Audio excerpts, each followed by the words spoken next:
What's going on, guys, and welcome to a new video. So today I wanted to share my Path of Exile 2 starter build, the Warrior Titan. This build has been a ton of fun so far, and since around the start of Cruel difficulty into early maps, I've been able to one-shot all bosses with Hammer of the Gods, and easily clear everything else with Earthquake. Now keep in mind, by no means am I using good gear. I'm still using 4 links, so there's lots more damage to come with this build. We scale heavy stun and stacks of rage to deal massive amounts of damage. Also, we used Giant's Blood key passive, so we're able to dual wield two-handed maces. I will briefly cover everything about the setup, and in the near future I will put out a more optimized actual build guide, so keep an eye out for that. I have been having a blast with this game so far myself. I'm just wondering, how are you guys enjoying the game? Sound off in the comments below and let me know. At the end of the video, there will be a bit of tier 2 map gameplay if you want to check that out. Anyways, let's get right into it. Starting off with the skills, up top right here you'll see this is our, generic default attack, Mace Strike, which is actually really strong, especially going through the campaign. You definitely want to be using this. It does a lot of damage. For the supports up here, we have Close Combat, Overpower, Devastate, and Fire Infusion. Now, we have Devastate, basically anytime that we have a heavy stun, we break enemy armor, and then right here Overpower gives us 50% more stun buildup. So the only time we really use this now is like on bosses to build up the stun before casting Seismic Cry and then Hammer of the Gods to deal a ton of damage to the bosses. Next up we have Earthquake right here. As you can see right here, Earthquake has 2 stages. It has the impact and the aftershock. Now the aftershock is what actually does a lot of damage. You see right there, attack damage 318%. Actual impact only does 98% of the actual damage. So the aftershock is what is going to overall do the most damage. Now it does create jagged ground when you hit the ground at first, and jagged ground basically slows enemies. It's like a chill, and then 4 seconds later is when the aftershock will blow up and kill all the enemies. Now we want to get that duration down. We don't want that 4 seconds. It's a long time frame between there.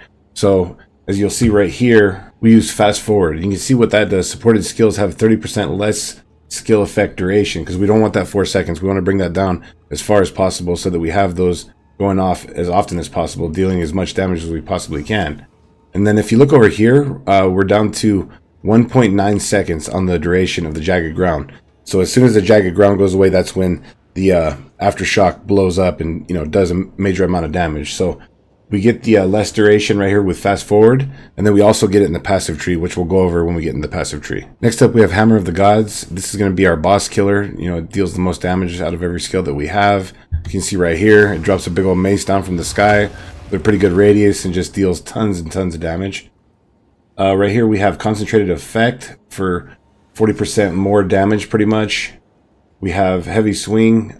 This one right here, we get 35% more melee physical damage and 10% less attack speed, but it doesn't matter with this skill. We're only using it on bosses. It's not a big deal. And then right here we have Heft. This is giving us 30% more maximum physical damage. So we're just trying to get as much physical damage as we possibly can out of Hammer of the Gods. And like I said earlier, you can see I'm only on a 4 link right here. I don't even have my last 2. When I get those last 2 with good gear, and then I get the rest of my ascendancies, this build will be doing heaps and heaps of damage, probably one-shotting everything all the way to the late in-game. Right here for our War Cry, we have Seismic Cry. Basically, we perform a damaging War Cry. It knocks nearby enemies back, and if a heavy stun enemy is hit by the War Cry, your next slam is empowered to perform an additional aftershock. And keep in mind that aftershock does 100% of the initial damage. So basically, with this, using Seismic Cry right before we drop our Hammer of the Ancients, as long as we've already heavy stunned the enemy, we're doing like double damage with that aftershock. The supports that I'm currently using for it is Enraged War Cry. You can see right here, supported War Cries consume up to 10 rage. Now we stack rage.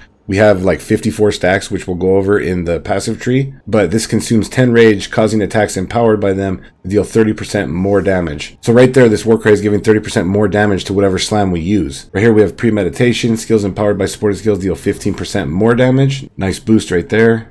Right here we have Murderous Intent. Skills empowered by supported skills have Culling Strike.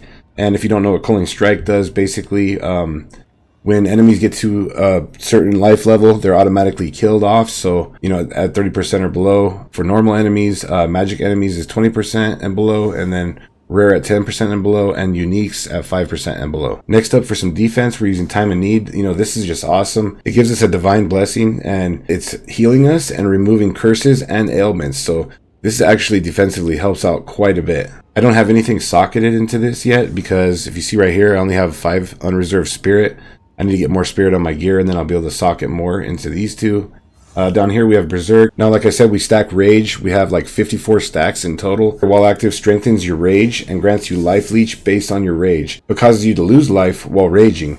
Now, if you don't already know, for each stack of Rage, you get 1% more damage. So we have 54 stacks in total, giving us a huge damage boost. And then also right here, you see while Berserk is active, which is at all times anytime we have Rage, it's granting us 45% increased Rage effect. So, you know, we're getting like another around 24% more damage. So, you know, we're getting a total of like around 75% more damage overall because of our Rage and having Berserk up. Now down here, I did mess with Overwhelming Presence a little bit. You can see right here, enemies in your presence have 21% reduced elemental ailment threshold, and enemies in your presence have 22% reduced stun threshold. Now, we already stun enemies super quick with how we have everything set up, so you kind of don't need this. I mean, you could switch this on and get rid of, you know, time of need, but I wouldn't do that. Honestly, you don't even really need it at this point. Now we'll very briefly go into the gear. You know, I just got into map, cleared out my 10 tier 1 maps so I could get my hideout, and, you know, I'm going into tier 2s right now, working on those. So by no means is my gear the greatest. You know, I'll just kind of hover over it, show you guys what I'm using. When it comes to the weapons,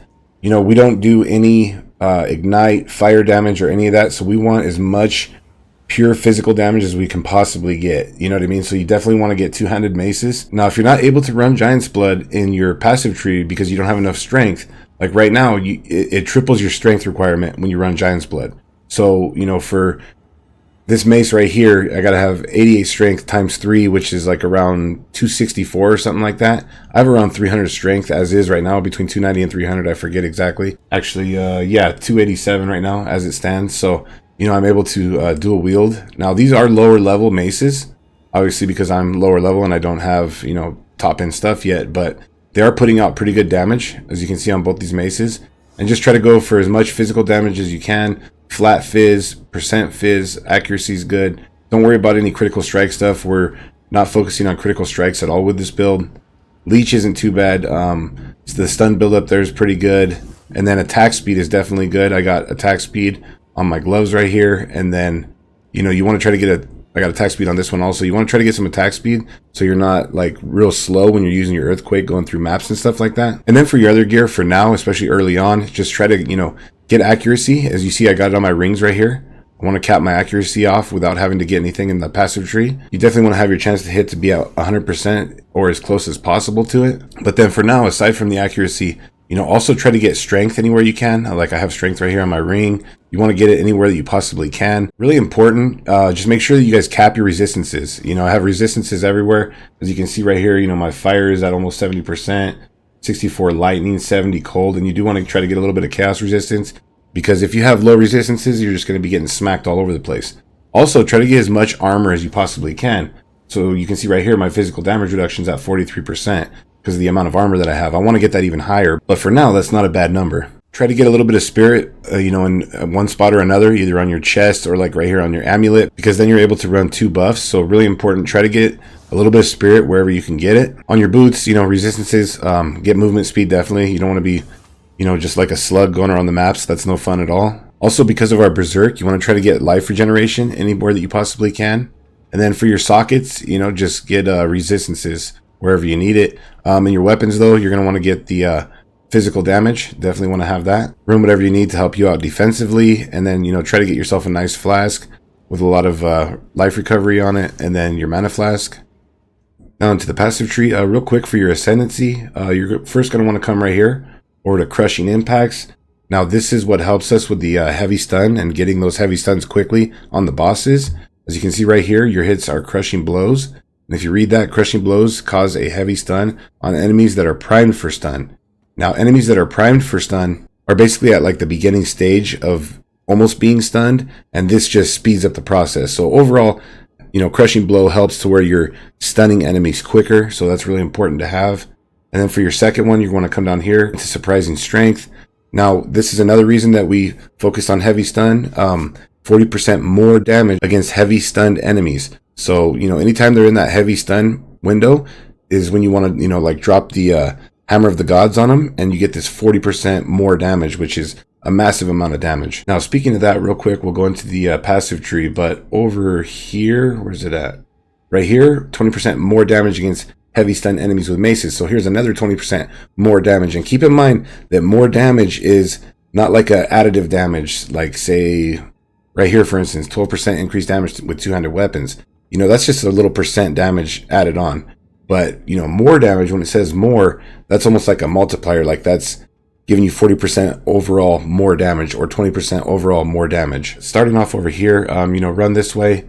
We're going to come over here. Now, you can see this is the only spot in our area, I think maybe even on the whole tree, where you can get reduced skill effect duration. And if you remember with Earthquake, you know, you have that 4-second time frame between the jagged ground and the aftershock after the impact, and we're trying to get that down as much as possible. So we're going to grab the reduced skill effect duration right here, and right here, and that helps to chop that number down quite a bit. Then we're going to want to run over this way. Now, really quickly, like we said, we stack rage.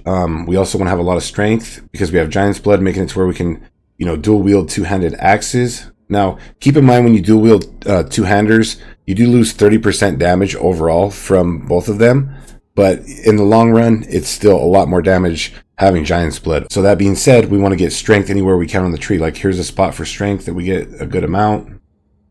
Down here, we got some good strength nodes. Now it does reduce our mana. And then, you know, because of our strength, we get increased damage right here. For every 15 strength, we get 1%. So we're definitely going to be aiming to get a lot of strength on the tree. Right here, we come down and we get, you know, we have a lot of aftershocks going off, and that's going to be a lot of our damage. And we get a nice area of effect for our aftershocks. And then, like I said, we also focus on rage, right? So right here, there's 3 spots on our passive tree where we can get rage and rage generation, right? Over here, down here, and over here. Now you see right here, you know, you get 1 on melee hit for all 3 of those, and then 25% slower loss of rage, which is nice because we want to keep that rage, you know, as often as possible, so our damage is always amped up. Down here, we're going to grab all this rage. You know, there's a ton of rage right down here. And then, you know, we also get 2% increased stun threshold for every rage that we have. Now over here, we also get rage generation. You know, we're just keeping our rage topped off at our 54 stacks overall, like at all times. And then right here, every rage also grants 1% increased armor. So that's a nice boost for our armor. Oh, my mistake. I said there was 3 spots for rage. There's actually 4. And we took that one as well. Right here, we have, you know, inherent loss of rage is slower, so we're slowing down the loss. And then also up here, we get another +4. Now, also you'll see that I have a jewel right here, and over here. And on all the jewels, I got, you know, gain 2 rage when hit by an enemy, and 2 to maximum rage on every jewel. Except for one of the jewels, I got 1 rage on strike. So you want to try to get the 2 to maximum rage right here with whatever you can. If you're lucky to, you know, gain rage also on the jewel, that's good. We have the chance to ignite right there. Don't worry about that. We're just trying to get that rage. This jewel right here, we got lucky and I slammed it and got 6% increased damage with maces. Added on to 3 rage when hit by an enemy, plus 2 to maximum rage. And then up here, 2 to maximum rage. And then empowered attacks deal 11% increased damage. Over here, we're getting some attack speed. Nice little chunk of attack speed over here. Down here, like we talked about, you want to get the Skull Crusher. 20% more damage, and we're all about heavy stunning enemies, so that's a nice damage boost. And then over here, you definitely want to get the 10% chance to aftershock for slam skills with maces. So this is even another chance to aftershock, and then also another 8% right here. So be sure to get those. And then down here for our war cries, you see right here we got speed and recovery rate. You know, we get a little bit of life and mana when we use the war cry, and then also we get more speed and recovery. And I think with just this, we're good when it comes to the war cries. Now, we are level 70. We got a decent amount of points more that we're going to invest into the tree. There are some more Warcry stuff in this area. We can, you know, empower an additional attack by using this right here. Over here, we can get endurance charges when we heavy stun, which we're, you know, constantly heavy stunning. And then with Seismic Cry, for every endurance charge that we use, we get another empowered attack. So, you know, you could grab that over there. Right over here, you can come up and then hits the heavy stun enemies, have Culling Strike. So, you know, we'd have Culling Strike at all times with heavy stuns. Also over here, there's more Warcry stuff. So, like I said, this is not completely fully optimized yet or done by any means, but I think it's a pretty solid setup up to this point so far. In the very near future, I will have a actual in-game build guide out with more optimized gear and probably doing loads and loads more damage if you want to keep your eye out for that. There will be a link to this build on Mobalytics down in the description below if you want to check it out that way. If you have any questions or comments or anything that you might change, let me know down below in the comments. Hopefully this has been helpful. I will leave you with a little bit of gameplay right now. Thanks for watching.